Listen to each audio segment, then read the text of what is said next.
John Blake presents Sins of the Father, written by Shaneda Daly with Linda Watson-Brown and read by Alison Mckenna. Prologue, 28th of July 2011. I'm not sure I could even describe what it had been like inside the court. The details had all been such a blur, washing over me as I sat there. I had spent most of it avoiding looking at him, pulling my hair over my face so that he couldn't see me, so that the judge couldn't see me either. The things that were read out, the things that were spoken turned my stomach. It had all been done to me, but the thought that everything was being laid out for everyone else to hear was almost too much.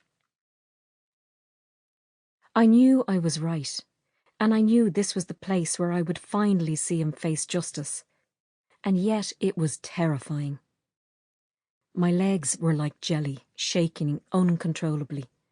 My hands couldn't stop trembling. I was shivering. I'd hidden behind my partner for most of the trial, but now I took a deep breath and slowly peeked through my curtain of hair. He stood there, with his head held high, the big I am, Harry Daly, my father, my abuser. I heard words that I knew the meaning of, but not the impact, as if I was falling into a fog, grasping onto some things but not being able to make sense of what was happening. Guilty. 10 years. 15 years. Concurrent sentences. And then there was a slip of time. I was coming out of the court into the spiral of the main hall, that round, bright space which holds the fate of so many inside its walls.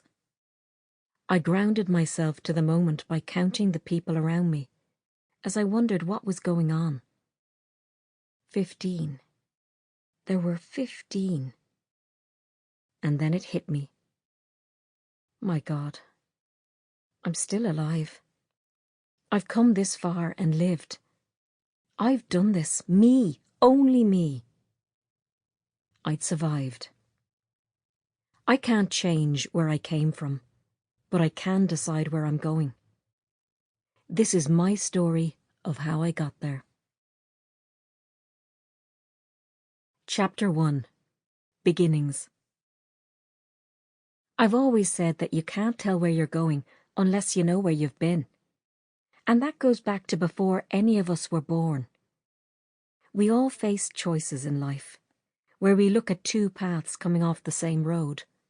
And while I've always tried to take the right one, there's no doubt that there were those who attempted to push me down others.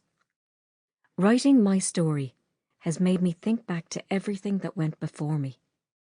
The foundations that were laid, the people and places I came from. In Ireland, you'll never go short of someone telling you a tale. And here's mine. My maternal grandparents lived in a little place called Quildove in County Kildare, about 25 miles from Dublin.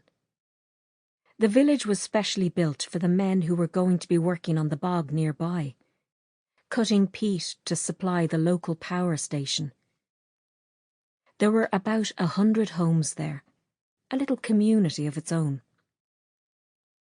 The women in particular were in and out of every house all the time, and they had a real bond.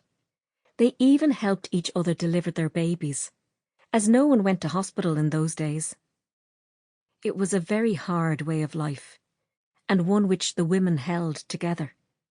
They cooked, they cleaned, they raised the children, and made sure everything hung together.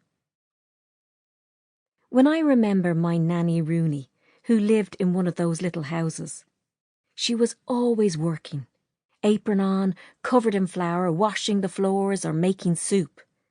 Always busy, never taking a rest or even a bit of time for herself. And they never stopped having babies. Mom was the middle child of 13, 6 siblings either side of her. It was a poor family. They struggled, but they seemed to have had a happy Sample complete. Ready to continue?